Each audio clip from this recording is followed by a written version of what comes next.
Well, first of all, congratulations on getting the chance to play a second time. I loved it.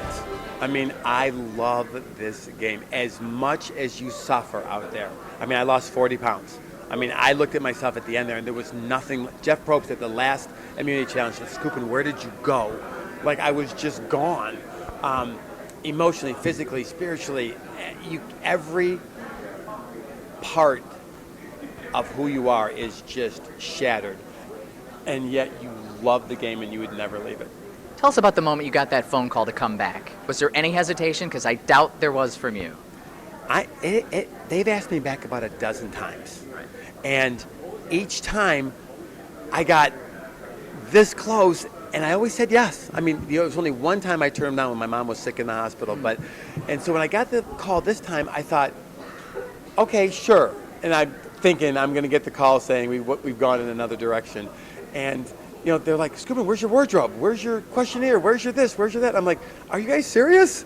Like, I didn't think you guys were serious this time. And so I looked at my wife, and I'm like, I'm going. She's like, have at it. And so when you finally, it didn't seem real until my feet hit the sand. Even on that little boat that we got on before when we first started the game, it was kind of a blur. But when my feet got on the sand, I was like, wow, I'm back here doing this again. And I was just thrilled. Like, my game just all of a sudden turned on the second my feet hit the beach. You said you were asked several times to come back. Can you tell us any of the seasons you were a potential competitor for? I was the only returning player on Pearl Islands, number 7. I was asked back. I was 3 days away from leaving for the first All-Star. I got asked back for fans' favorites, heroes, villains. I was the Ozzy versus Coach. That was when my mom was sick, so it was supposed to be me against Coach. There was a season where Bobby John and Stephanie came back that me and Roger were supposed to come back for. Just a few, and there was many other scenarios along the way. I mean, they've got multiple scenarios and different types of games and mixes of new players and old players that they might even still do, which I can't say, but yeah, I've been asked back a whole bunch of times. Was it worth waiting this long for it? A part of me thought that because of the success of the other returning players, that my opportunity to win as a returning player mixed with new players had passed. But once you get out there, you're like, this is what you got. It doesn't matter. There's no excuses. Game on. And I had to play a very, very, very different game. I looked at Penner, and it looked like Penner was playing the exact same game. I looked at Russell Swan, and it looked like he was playing the exact same game. And I thought, that's a crazy strategy. And so I had to play a very, very, very different game. And I made alliances with way more people than I ever made on my other previous season. And I ended up going both seasons without ever getting a vote. So it was, I mean, I know that I did a lot of things right out there. There's a lot of things that maybe that I would change, but I didn't leave anything on the table. I got to experience every single part of this game that Mark Burnett conceptualized when he created the show. From making the jury to individual rewards and individual immunities, food auctions and family visits and the final tribal. I got all of it. So I can't walk away with a single regret for this game because the one part of this game that you can't control is Ponderosa. I had a player say to me, if you vote me out tonight, because I was the swing vote, he said, you're the swing vote, you vote me out tonight, I will go to Ponderosa, I will lie, cheat, beg, borrow, and steal.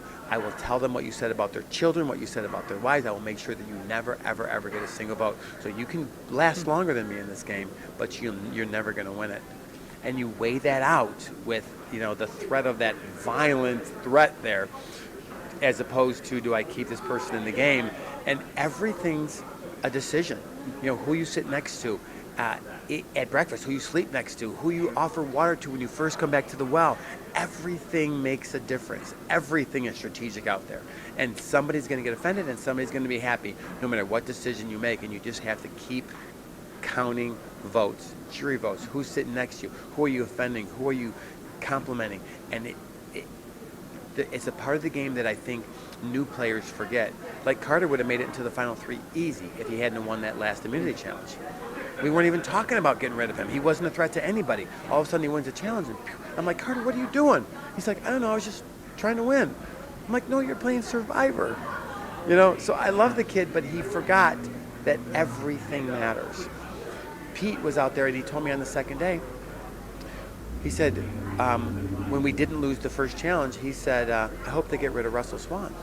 And I looked at him, I'm like, I'm the Russell Swan of our team. You want to get rid of a returning player? It's like sometimes they would play the game with their cards up. Jeff Kent told me at the merge, he said, Skupin, nice to meet you. We hate returning players, but we hate Penner more than we hate you. So enjoy your next 3 days out here. We'll make them as comfortable as we can. I went, you just told me that? Really?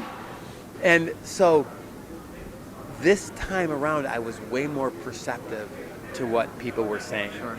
And then I adjusted my game according to that. So I spent the next 3 days orchestrating moves to get rid of Jeff Kent.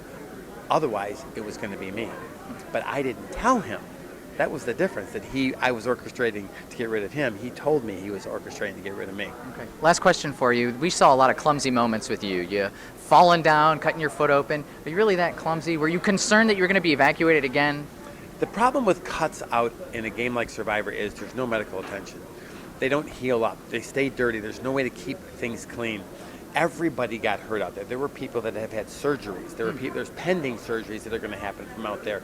There was bites and twisted knees and twisted ankles. Mine just bled. I mean, blood would ooze out of me so mine were really just cuts. I think probably my wounds were the least of anybody's out there, but they were more camera friendly Sure. for the audience.